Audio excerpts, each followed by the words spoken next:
dakila at makapangyarihan ng Diyos na buhay.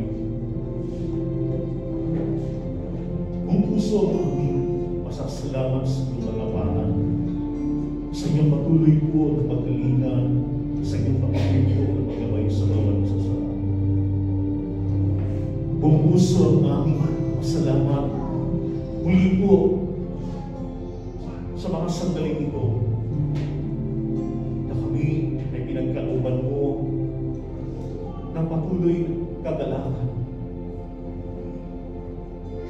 Kagalakan para kayo po ay patuloy purihin, sambahin sa Espiritu at Tuwa. Dalangin po namin na sa aming patuloy po, Lord God, na paglilingkod sa inyo. Patuloy niyo po, Lord God, kasi ang aming mga gagawin sa pakikinig namin sa iyong mga salita, sa pagpapahayag namin sa iyong mga salita, at sa lahat, naway ko, Panginoon, ay hindi masamang nandun para sa inyo. Banal na Espiritu, salamat sa iyong presensya, na kayo ang Diyos na siyang magtuturo at magpalaala sa mga bagay na may kinalaman sa inyo. Thank you so much, Lord, for being with us. Your presence is enough, because your presence gives us victory, Lord. Lord, salamat. Ang lahat ng ito ay maingat namin pinagkaloob sa pangalan ni Jesus, kasama ang Diyos Espiritu. Amen and amen. Praise be to God. Thank you po sa pasensya po ng ating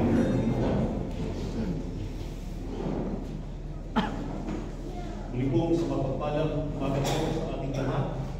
And sa araw nito ay muli po na pinagkaloob sa atin ng Diyos ng mga pribilehiyo ng patuloy po na makapaglingkod sa Kanya.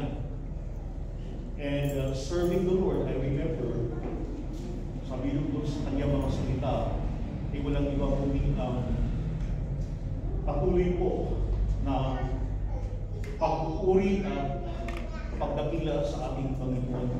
Particularly, giving ourselves, our life to God, at sa pakikinig natin sa Kanyang mga salita. Lord, I'm listening as we listen to your word through the Spirit of the living God. So our topic for today is taken from the Gospel of John, John chapter 18, verses 15 to 18, and verses 25 to 27. So, last week, ating narinig po ang napagandang mensahe po na delivered po sa inyong maglingkod sa katawan po ni Pastor Eric po.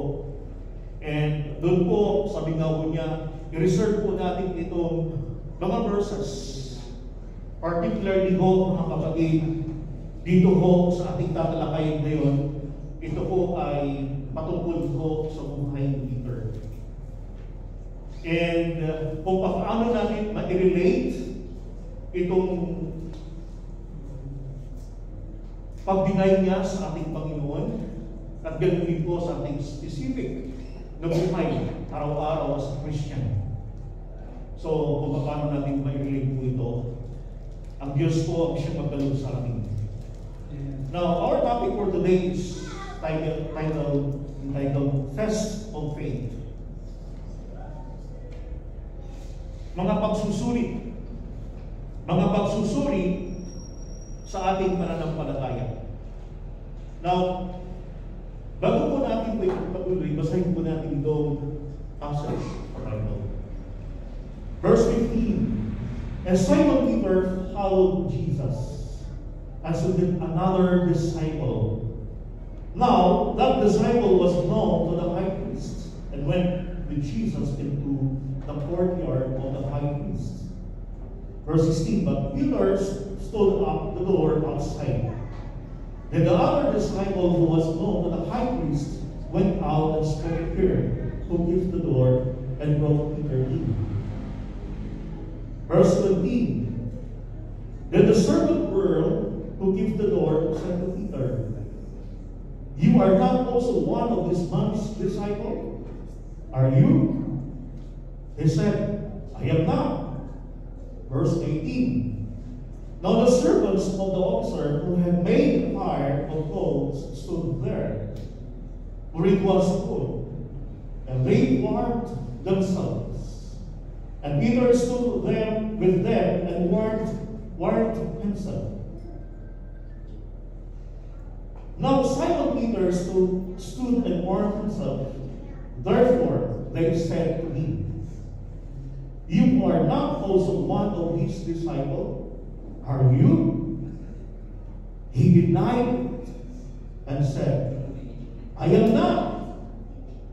In verse 26, one of the servants of the high priest, a relative of him whose ear Peter cut off, said, Did I not see you in the garden with him?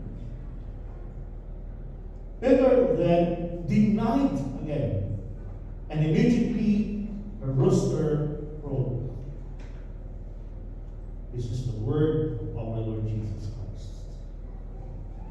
So our topic na kanina mo, test of our faith.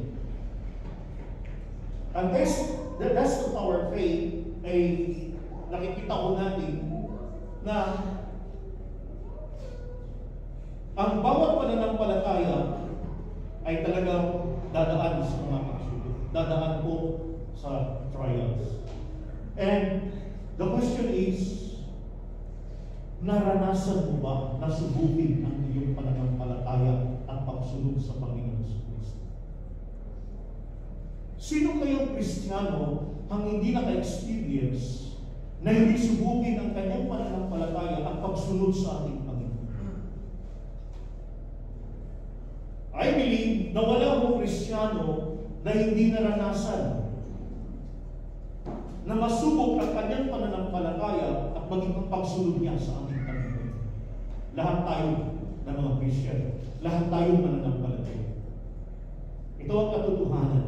If you are really a Christian, kung totoo kang mananampalataya, sa ayaw mo sa gusto, mararamdaman mo, mararanasan mo na subukin ang iyong pananampalataya, even ang iyong pagsunod sa ating Panginoon.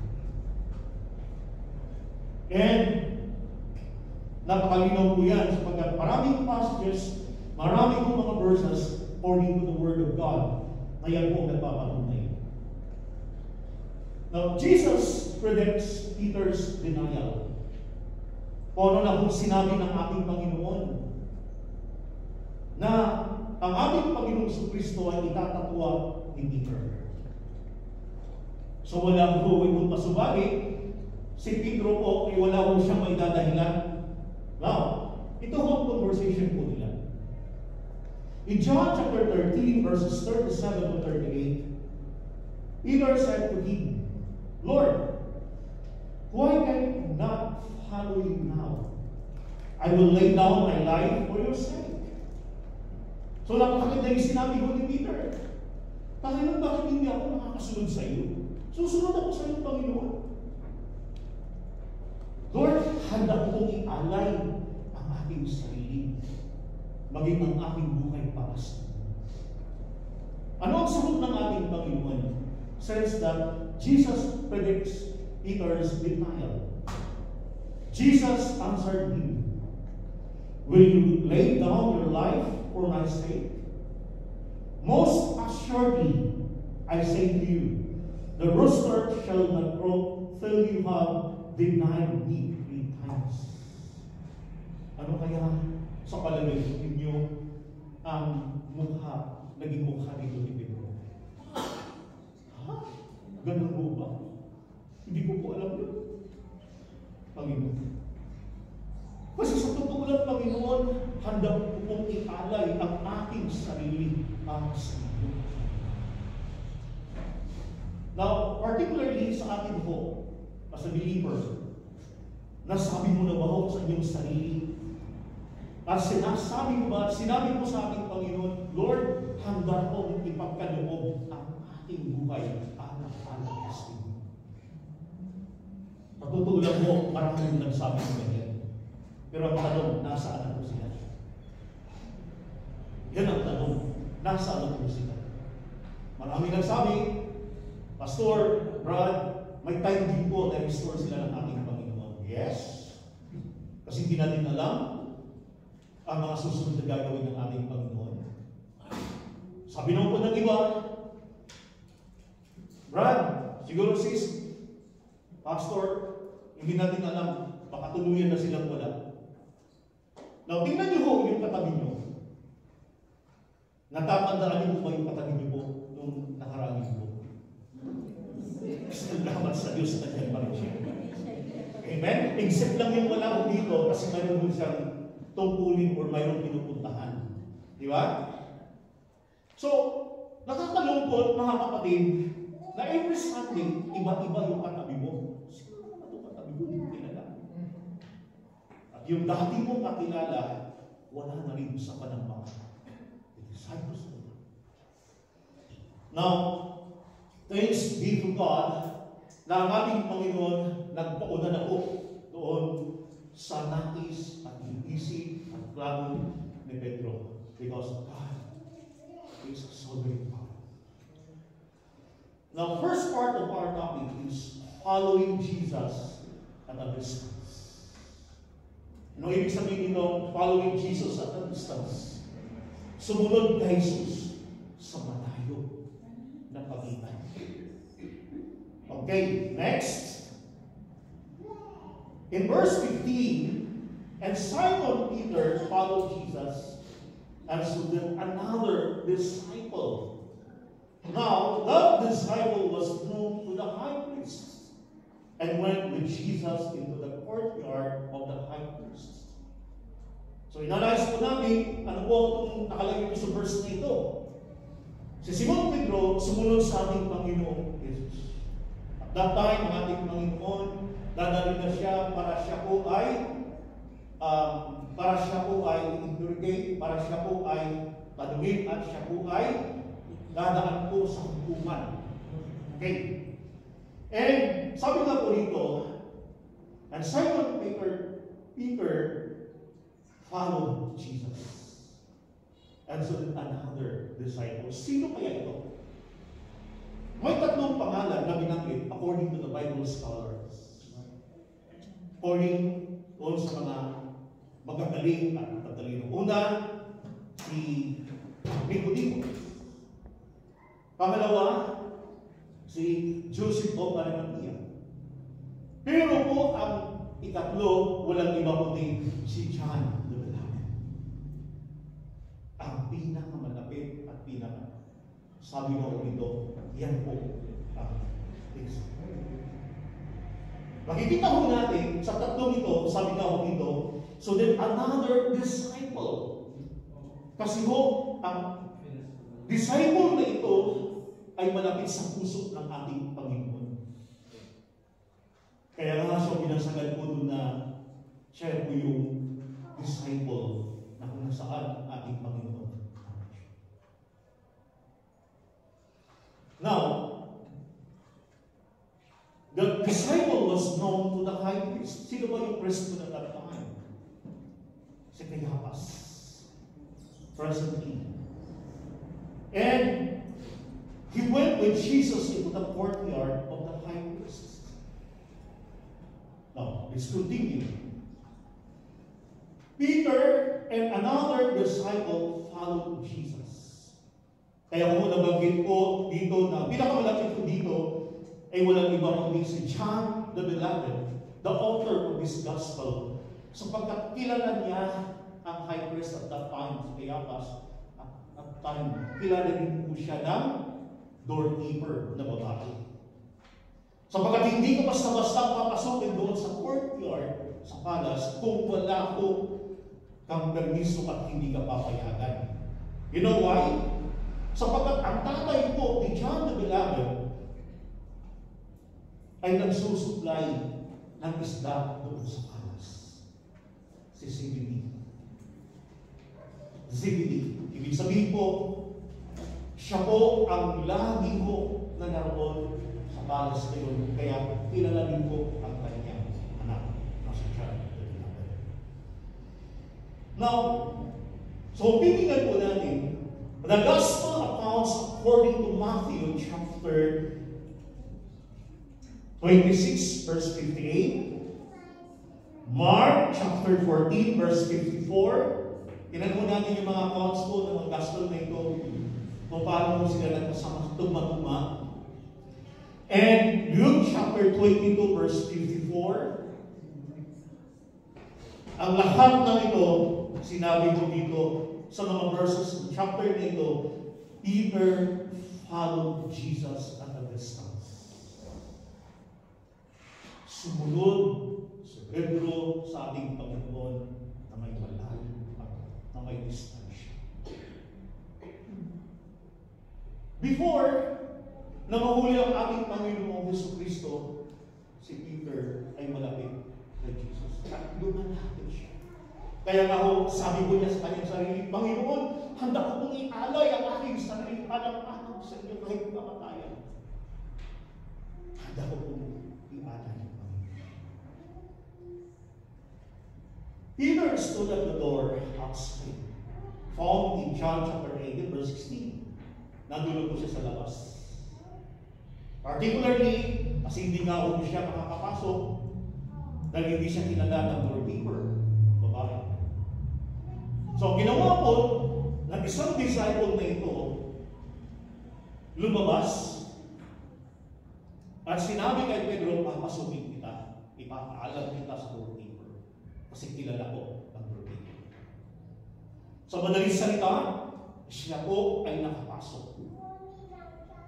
So, doon pa lamang po mga kapatid, ang isang pong lesson po na makikita ko natin po doon sa mga lingkod ng Panginoon na roon, nakikita po natin ang kanila pong pagtutulungan.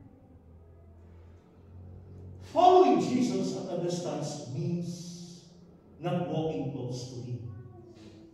Kasi sumunod si Pedro na may agwat, malayo ang distansya.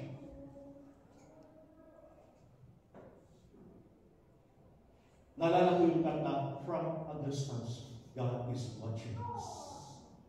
Do you believe that? So, that from a distance, God is watching us.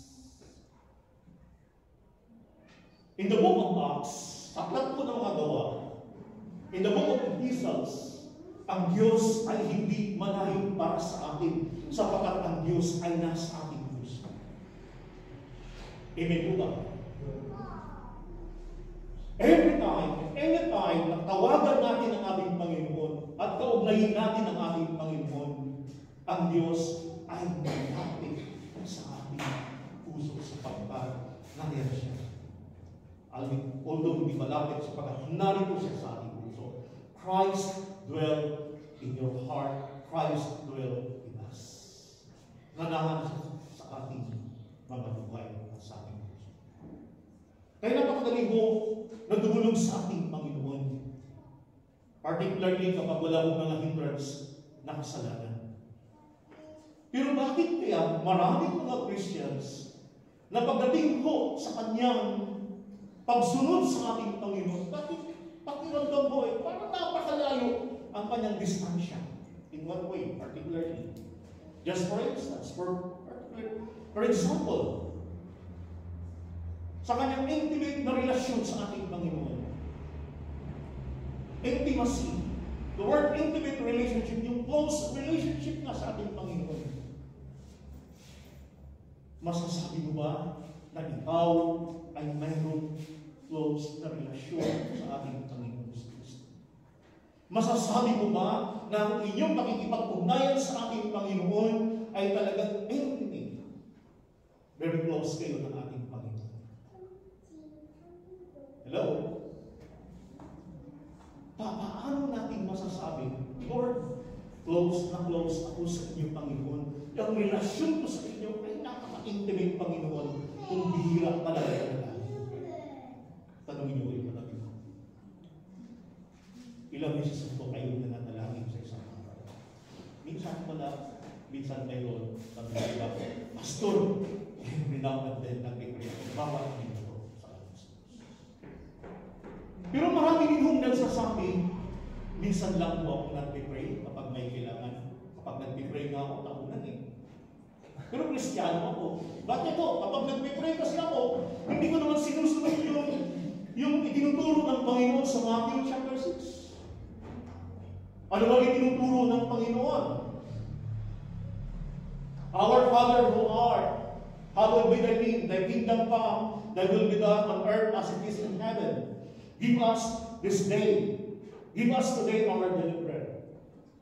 Ang prayer ko po, Panginoon, ibigay mo sa akin ang pangangailangan ko sa loob ng isang taon. Para pagkatapos mong ibigay ang pangangailangan ko sa loob ng isang taon, taonan na rin po tayo mag-uusap. Hello? Salamat sa Diyos, hindi po yan ang panalangin tinuro ng ating Panginoon. Give us this day, give us today our daily bread. So in application, mga kapatid, even your prayer, my prayer, as a believer, as a servant of God, dapat hindi lang tayo dudulog sa Panginoon kung mayroon pa tayo kailangan at pangangailangan. Dapat tayo magpasalamat sa ating Panginoon. That's why, not walking close to Him. Kasi nandun ang kanyang takot, nandun ang kanyang pangalilangan, na baka anong mangyari sa kanya, hulihin siya, sapagkat sila'y nagkawatak-watak nung hulihin ang kanilang master, ang kanilang Lord, doon sa dating lugar. His commitment is weak. Mahina ang kanyang commitment, ang kanyang panglaban ng kanyang buhay sa ating Panginoon. Paano din po masasabi, paano po natin masasabi na si Peter, ang commitment niya ay weak po, mahina?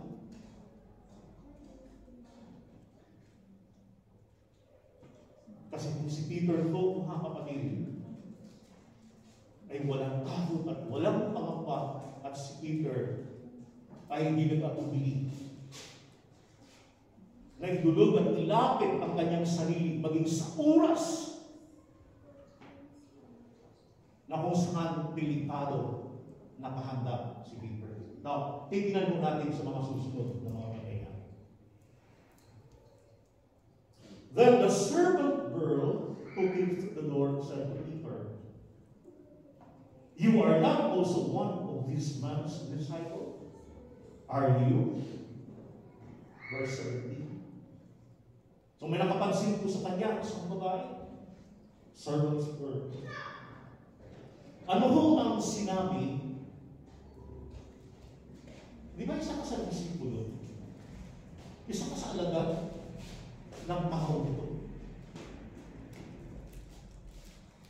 Ano kaya ang sagot ni Pedro? Sinabi kaya ni Pedro, "Yes, sure, I am." Obvious ba? Yeah. Ano ang sagot ni Peter? I am not. I am not. Hindi po. Hindi ako. Hindi ako alagad. Hindi ako alagad niya. Hindi ako follower ng tao niya. Alam niyo mga kapatid, ang expectation ko sa inyo, na si Peter po, malakas niyang sabihin, malakas niyang banggitin, "Opo, ako'y tagasunod ng Panginoon Yesus." Pero sa tutulad sinabi ho niya dito, "I am not." Now, Christian, ang tanong, kung ikaw ang nasa lugar ni Pedro at tinatanong ka rin ng babae dito, isa ka ba sa lahat ng tao dito? Ano kaya ang iyong isasagot? Sabi ni ate, amen. Yung iba nag-iisip pa. Diba? Ano kaya isasagot ko? Maybe, later, diba? Soon.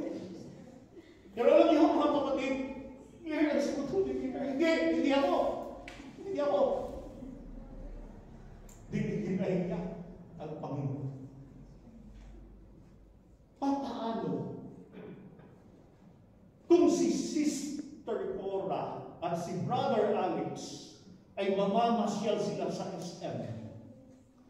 At pagkatapos sasabihin ng kaibigan ni Brother Alex, Brother Alex, sino yung kasama mo? Asan mo ba yan? Hindi, katulong ko yan.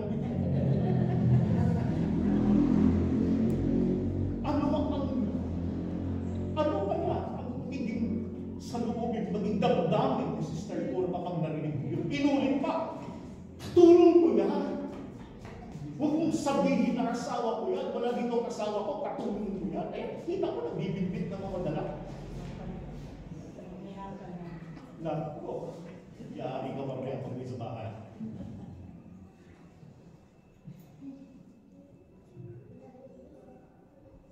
Pwede ba? Mangyari mo ba? Ganun din sa mga boyfriend. Kapag nagkasama, nag-uhumbing ka, nag-aabayan. Pero kapag nakita, yung iba naman yan, na kanyang nobya at nobyo, bibitiwan ka agad ang kamay at lalayo. Hello? Itatatawa. Masakit na naman. Now, let's continue.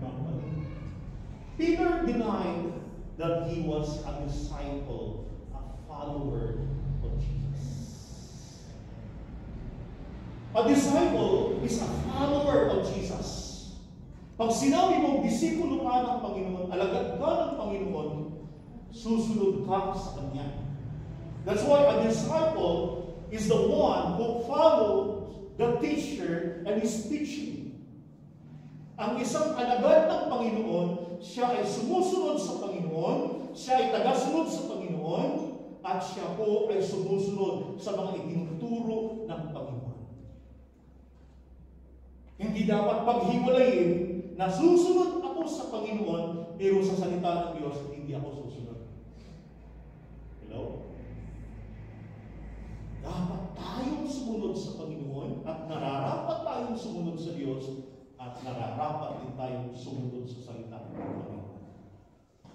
We cannot separate the two, the Lord Jesus and His Word. Magkasama ko yan.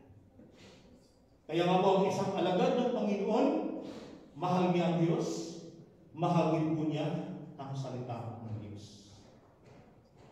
Kinakausap niya ang Diyos, dumudulog siya sa Diyos every now and then, at nagbabasa din po siya ng salita ng Panginoon.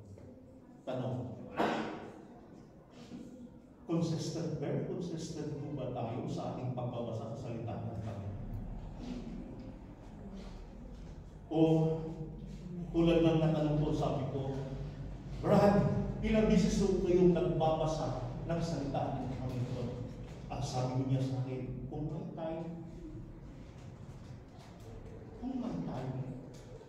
Bakit po? Busy kasi ako, napakarami kong trabaho, napakarami kong ginagawa. Kaya, binabasa ko ang salita ng Diyos kung may time. Tama mo kayo. Now, let's continue part. Makikita ko natin associating with wrong company. Verse 18 and verse 25. Ano ang sinabi mo dito? In verse 8, now the servant and officers who had made a fire on coals stood there, for it was cold, and they warmed themselves, and Peter stood with them and warmed himself. Now Simon Peter stood and warmed himself. Therefore, they said to him, you are not also one of these disciples, are you? Ano ang sagot ko? He denied it and said, I am not. Hindi. Hindi ako kasamahan niya. Hindi ako kasama. Ang ilang beses ka po nang binigyan. Pangalawa na. Inuulit ko, kung si Kuya Alex tinanong muli Sino po yung kasama mo? Kasama mo ba yun? Katulong ko yan. Narinig mo ba? Pangalawang bis ko nang sinabi sa iyo yan. Katulong ko yan. Ano kaya hindi damdaman ko? Baka mawala ang sakit ng kanyang bigo at bigla siya lalakad ng napakabilis lalabas sa pintuan. Iiwanan niya si Brother. Hello? So makikita natin ho, mga kapatid, na ang tugon ni Peter, kanya hong itinatwa sa Jesus. Nanatili si Pedro sa karamihan, nakatayo pa rin sa paligid ng mga tumatanggi kay Jesus. Anong nangyari mo sa kanya? Nanatili si Peter doon sa karamihan na nagsisindi ng apoy para magpainit kasi malamig na tayo. And ano po ang relevant po dito, mga kapatid? Sinusubukan niyang makilala bilang isa sa kanila. Hindi siya umalis po doon sa lugar na kinaroonan ng mga unbeliever kasi takot na po siya na ihayag ang kanyang sarili at sinusubukan niya na mag-distinguish po siya na siya din po ay kasama na mga tao. So nagpunwari po siya. Now, may mga time ba sa buhay ng isang mananampalataya na nagpupunwari? Anong sagot? Secret. For example, may nagtanong mo sa iyo, ikaw ba ay Kristiyano? Alam mo ba ang Biblia? Anong sagot? Hindi ko alam. Kasi gusto ko sanang marinig ang salita ng Panginoon. Gusto ko sana na may magbahagi sa akin ang Word of God. Ikaw ba ay servant ng Panginoon? Hindi ko. Kasi gusto ko sana na may mag-pray para sa akin ngayon din. Hindi ko. Sana po, hindi po ito nangyari sa buhay ng bawat isa. Or paminsan-minsan lang, ang tanong, gaano kadalas ang minsan? Nakapaulit-ulit. Diba? Okay. Now, pangalawa, sinusubukan itago ang kanyang pananampalataya. Kay Jesus ang mag-iisa sa kanilang gawain. Tinatago niya ang kanyang pananampalataya. Now, sa buhay ba ng isang pananampalataya, pwede ba? At dapat bang itago ang iyong pananampalataya kay Jesus Cristo? In what way? Sa paanong paraan o paraan?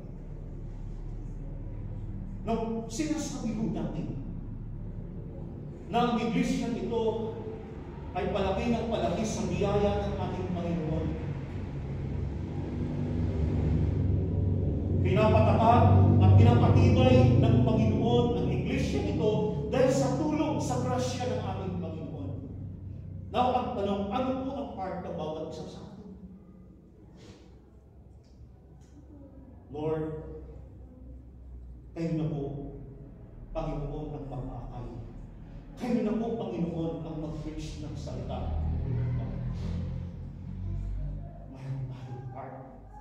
Mayroon tayong tungkulin na dapat natin gampanan. Bilang isang mananampalataya at totoong mananampalataya, mga kapatid, ang tungkulin natin ay ipakilala natin si Kristo at ipahayag natin ang kanyang mga salita.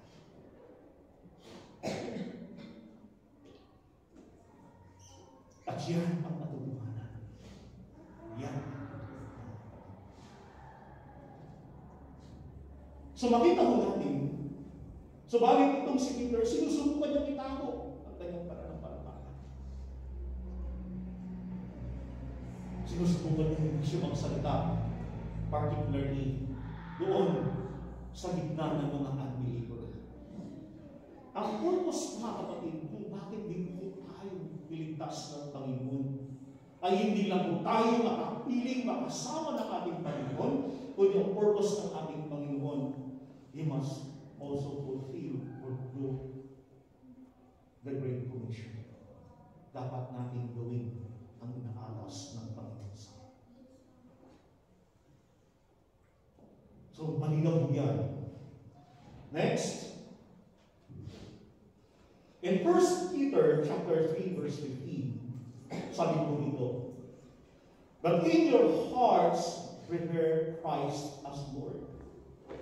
Always be prepared to give an answer to everyone who asks you to give the reason for the hope that you have. But do this with gentleness and respect. Sabi mo dito, kung may magtanungan patungkol sa iyong pananampalataya, nang sabi, always be prepared. Right after this service, may magtanong patungkol sa iyo. Saan ka galing? Anong ginawa mo doon sa pinanggalingan? Can we share the gospel to that person? Can you share the gospel to that person? Naroon ba yung boldness? Naroon ba ang ating pong tatapangan upang ihayag ang salita ng Diyos at si Kristo? Yes. Okay? Noon, nung bago pa lang tayo sa pananampalataya, bago pa lang po sa pananampalataya ang isang tao, sasabihin niya, sa totoo lang, hindi ko magpahagi ng gusto sa ito si Kristo. Kasi bago pa lang po ako mananampalataya. Hindi ko po alam, marami po hindi alam sa salita ng Panginoon. Pero isa lang po ang na-retain at na-restore sa isipan at puso mo ang sinabi mo ng Panginoon, sinabi mo ng pastor. For God so loved the world that He gave His only begotten Son, that whosoever believes in Him should not perish but have everlasting life. Alam mo sa totoo lang, mahal ako ng Diyos. Mahal ka rin ng Diyos. Simply. Amen? Nabanggit mo na ba yan? At nabanggit na ba natin doon sa ating kaibigan? Sa mga kamag-anak, mahal ng Diyos. Kung nag-response po siya, sasabihin po niya, really, I believe that. I embrace that. That God loves me and that God loves me. May mga ilang buwan na na-restore po ang pagbisita ko po at pagpunta ko namin sa part po ng Barangay Fernando, part po ng Santo Tomas. Nasimulan po namin ito noong time na before ang pandemic po. Every now and then, tuloy-tuloy ang pagpunta po namin sa part na yun doon sa tubing po. Kasi ang tubing po doon nakatira sa Barangay Fernando ng Santo Tomas. Kasama ang kanyang asawa. So, sa panahon na naroon kami, bumibisita kami, hindi lang po pinapay ang ibibigay ko sa kanya. At ang introduction, sabi ko po doon, bilang patawad, man does not live by bread alone, but in every word that comes from the mouth. So, mayroon ng okay na kung saan nakakapasok ang salita. Last month, binisita po namin, at alam niyo, thanks be to God. Naroon ang tuloy-tuloy na pagbabahagi at pakikinig nila sa salita ng ating Panginoon.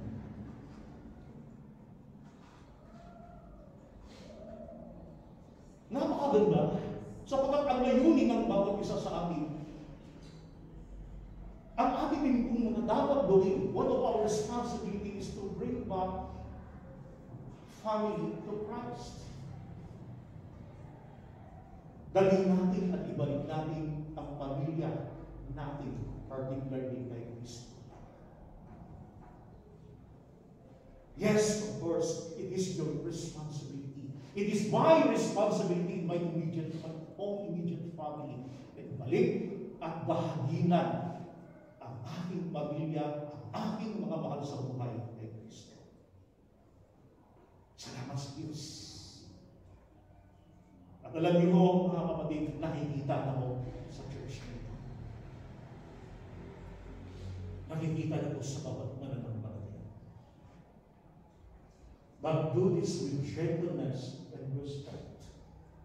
Gawin mo ito ng mahinahon o may itagan sa inyong puso. In 1 Corinthians chapter 15, verse 33, do not be deceived. Evil company corrupts good habits.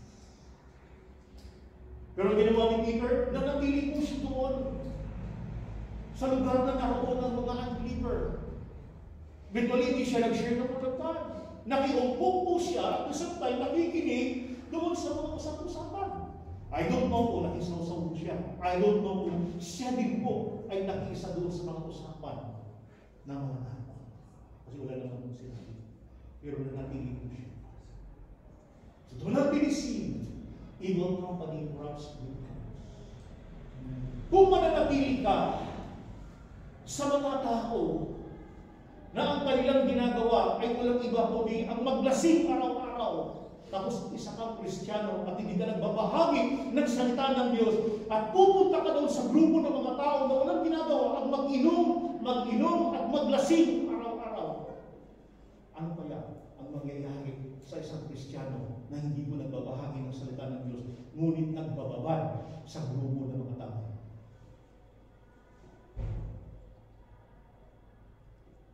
Hello? Ay, hindi naman ho, Pastor. Paano? Kung ang isang mananampalataya laging naroon sa grupo ng mga nagchichismis. Sapagkat sabi nga, chismis is my business. At hindi naman po nagbabahagi ng salita ng Panginoon at ipinapakilala si Kristo doon sa grupo na yun at laging nakikinig ng chismis. Ano kaya ang mangyayari?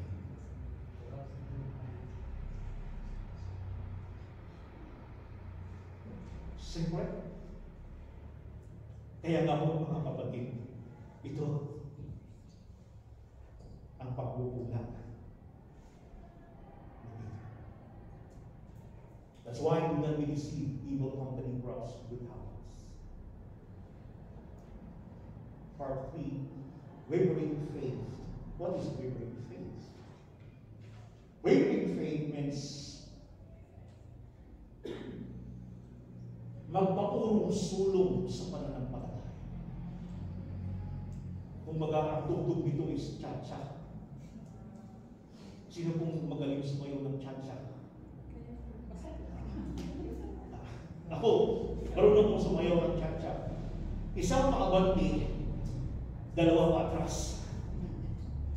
Kaya yung partner ko, mapapalayo sa akin kung hindi siya kakabanti ng dalawa. So maraming mga mananampalataya din na ang sayaw nilang gusto ay cha-cha. Urong-sulong. Urong-sulong sa Panginoon. Ang gusto ng Panginoon hindi ganoon, urong-sulong. Dapat magiging permanent ka. Dapat ang heart mo ay laging nakatuon, laging nakafocus sa ating Panginoon. Although may mga tayong dumadaan tayo sa mga testimonies, sa presto ng ating pananampalataya, even sa ating testimony. May mga tayong filled po tayo, may mga tayong hindi po natin po control. At alam niyo mga kapatid, hindi gusto at nais ng ating Panginoon na manatili tayo doon sa urong-sulong na paglilibig. Ang gusto ng Panginoon, move forward. Press on forward. Verses 26 to 27. One of the servants of the high priest, a relative of him whose ear Peter cut off, said, Did I not see you in the garden with me? Peter then denied again. And immediately arose her. Pangatlo na rin na sinabi ni Peter ang pagtatuwa kay Jesus. Likewise, tinanong na naman si Brother Alex. Hindi ko makuha yung una mong sagot. Yung pangalawa mong sagot. Gusto kong malaman ngayon sa pangatlong pagkakataon. Kailan na ito? Asawa mo ba yan, Brad? Sabi ko, hindi nga. Katulong namin yan. Naku, 3 beses na. Ano kaya po? Sa palagay ninyo, pag-uwi bilang dalawa, may labing-labing pa kaya.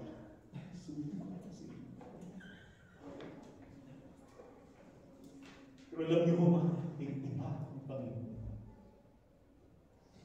May mga tayo, mga kapatid, na even our testimony, hindi ko natin bigay ang focus sa pagpatutuo, sa pagpapakilala sa ating Panginoon, sa paghayag sa kanyang kabutihan at katapatan sa buhay ng bawat isa sa atin. Ang focus doon ay ang nagawa ko, ang nagawa mo, ang nagawa natin, na wala ang ginawa at nagawa ng Panginoon. Ang focus na dapat ang papuri, ang pasasalamat ay dapat ipagkaloob sa Diyos. Nakuha ang pasasalamat at inangkin na nagpatutuo.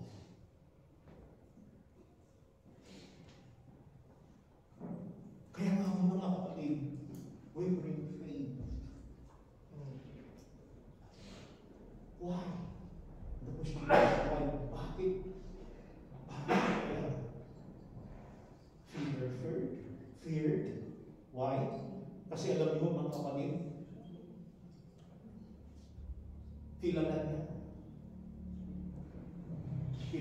Actually, nandun dito. Okay? He feared the relatives of Marcos. Pansin niyo ba?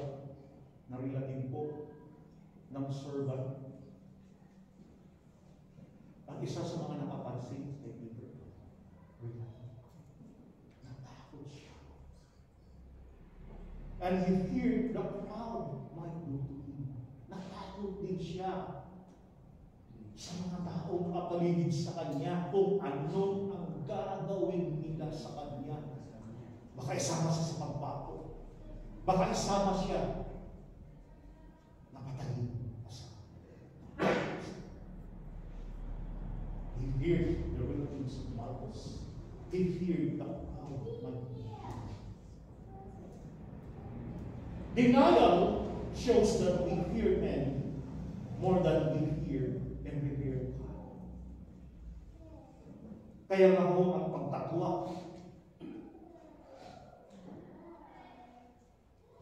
Ano ho ang sabi mo dito? Shows that we fear God. At the time, may panahon at pagkakataon si Peter, ihayag niya at ipakilala niya si Kristo. At sasabihin niya, I am a follower of Jesus Christ. Bakit? Anong pakitatanong mo sa akin? Gusto mo bang bahaginan kita ng Word of God? Gusto mo bang ipag-pray kita? Gusto mo ba na ikaw din ay maging katulad ko ng tagasunod ni Kristo na sa kasalukuyan ay dumadaan kayo sa paglilitis? By God's grace, why not? Kung luluobin ng ating Panginoon. Pero alam niyo mo mga kapatid, natakot si Peter. Bakit itinatuan niya? Self-preservation. Tinignan ko yung self-preservation, wala ko dito sa dictionary.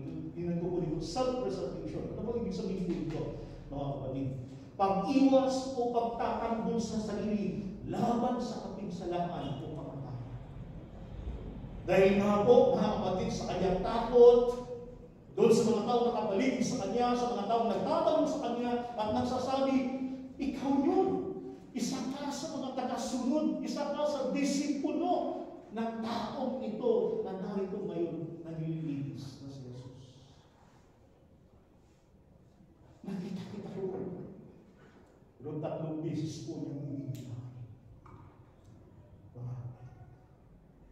In Luke chapter 14, sa Tagalog version sa Lucas, kabanatang 14, sa talatang 26, hindi maaaring maging alagad ko ang sinumang umiibig sa kanyang ama at ina, asawa at mga anak, mga kapatid, at maging sa sarili niyang buhay.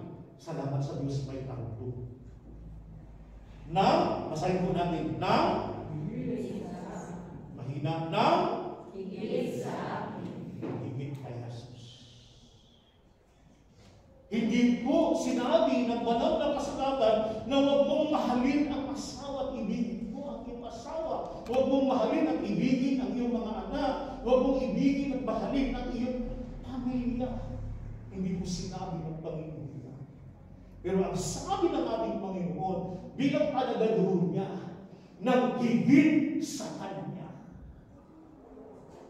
Pag sinabi ng mahal mo sa buhay, pag hindi ka titigil, pagpunta sa church at paglilingkod mo sa ating Panginoon, hihiwalayan kita. Now, ang nakita mo dito, si Ate Gura na naman at si Brother Alex. Halimbawa, si Brother Alex unbeliever. Si Sister Gura unbeliever. At sasabihin ni Brother Alex, ang Brother Gura, mahina na ang katawan mo. Nahihirapan kang pumunta sa church. Sa pagpunta mo doon, pumupunta ka pa rin. Active mo sa mga gawain sa church. Binabalahan kita. Pag hindi mo itigil, hihiwalayan kita. Ano ngayon po, Sister Cora, at iyong isasagot sa kanya?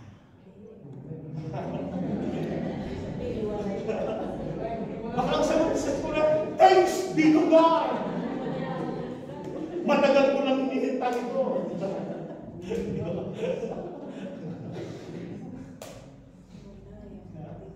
Hiwalay ang itim.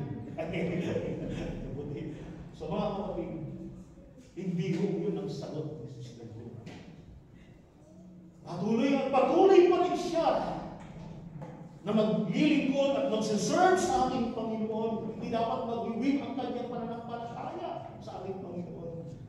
Bagamat pinagbabantaan siya, at sasabihin niya po, ipapanalangin po ang aking husband.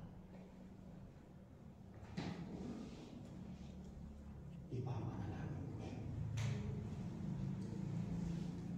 Because there's nothing impossible with God. All things are possible. Next, from denying Jesus.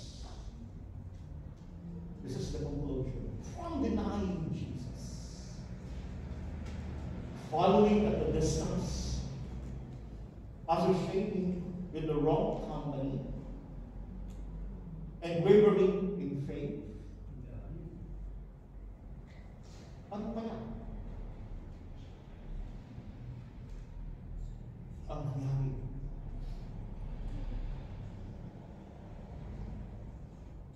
Thanks to God. Peter remembered the words of Jesus. Amen. And found in Luke chapter 22 verses 3. Naalaala niya ang sinabi ni Jesus. Dumating yung time na na-restore siya ng ating Panginoon. Sa isip ng malaki, ipinapaunawa sa Kanya, ipinapaalaala sa Kanya. Tama ang Panginoon. Na-restore niya ang aking isipan at puso. Kaya naalaala ko ang Kanyang mga salita.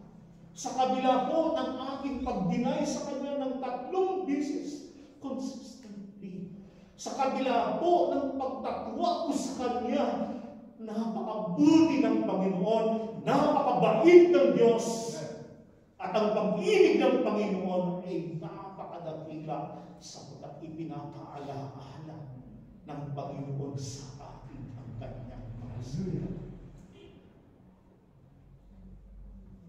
Sa mga panahon na tayo ay nahuhulog sa pagkakasala, sa mga panahon na gumagawa tayo ng kasalanan, hindi natin naalaala ang Kanyang mga salita. Napaglaruan at pinaglaruan ang Kanyang mga salita. That's why in Psalms 119 verse 11, I hide your words so that sin will not come in. Amen. At alam niyo mo, mga kapatid, Peter remembered the words of Jesus. And aside from that, Peter repented his sins and failures. Magagawa ba ni Pedro na pagsisihan po ang kanyang mga pagkakamali, ang kanyang mga kasalanan particularly, at ang kanyang mga failures sa kanyang sarili lang na gusto? Hindi ko. Hindi makapagsisisi at makapagsisi ang tao sa kanilang sarili kung wala ang pagkilos ng Diyos sa kanyang buhay. Kaya pag sinasabing nagsisisi ako at hindi ko, yan ay pagkilos ng Panginoon sa Kanya. At pagdalaw ng Diyos sa Kanyang puso, sarili lang niya. Not turning away from sin and tracing to God, but turning around, pabalik-balik lang, 360 minutes, not 180 minutes.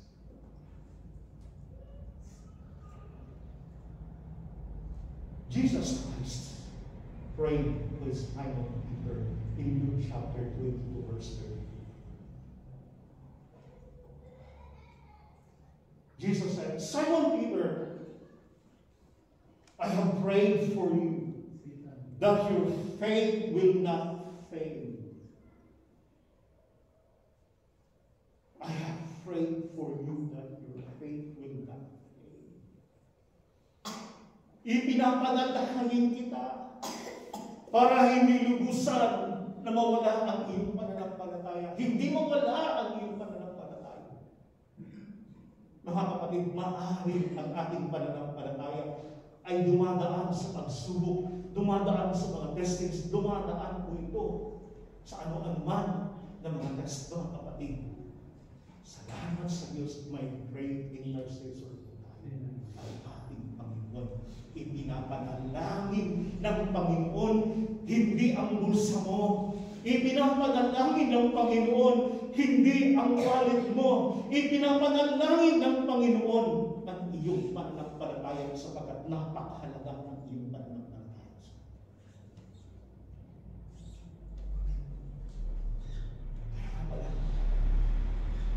I have prayed for you that your faith will not fail.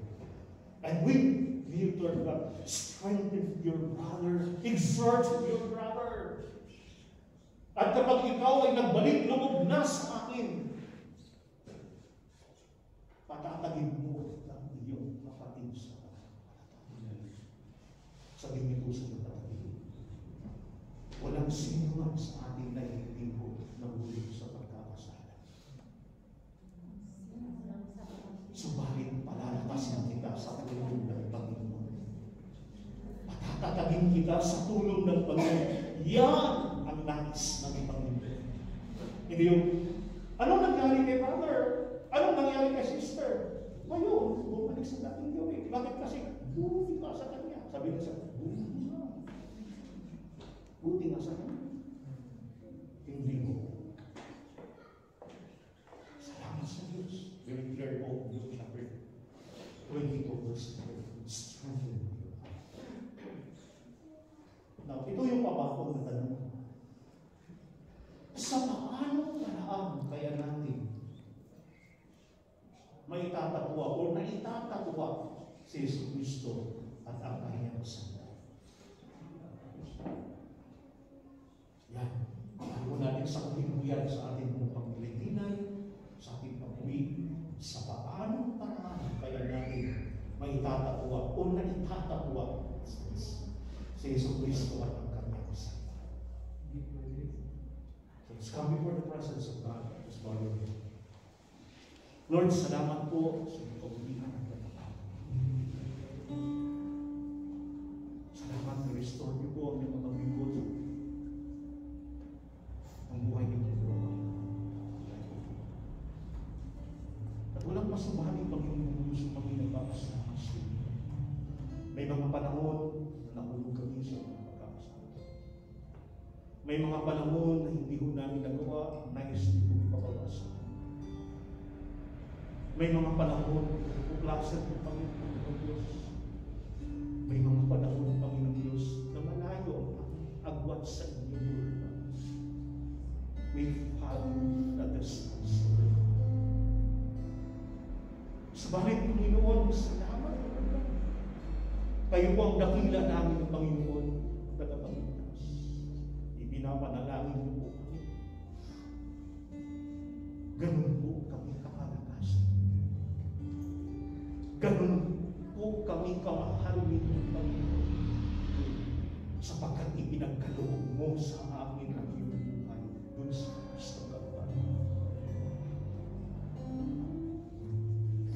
At patuloy mo kaming ipinapanalangin, Panginoon Diyos. Ang lahat ng ito ay biyaya, grasya dahil sa iyong kabutihan, dahil sa iyong habag at katapakan sa amin.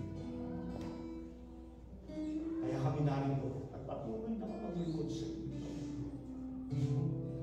Tulungan niyo po kami bilang isang iglesia sa loob ng church. Ito, Panginoon. Na maglingkod sa inyo na may katapakan. Maglingkod sa inyo na buong pusong ipagsigawan ng may katapangan ang iyong mga salita. Ipahayag ka at ang iyong mga salita.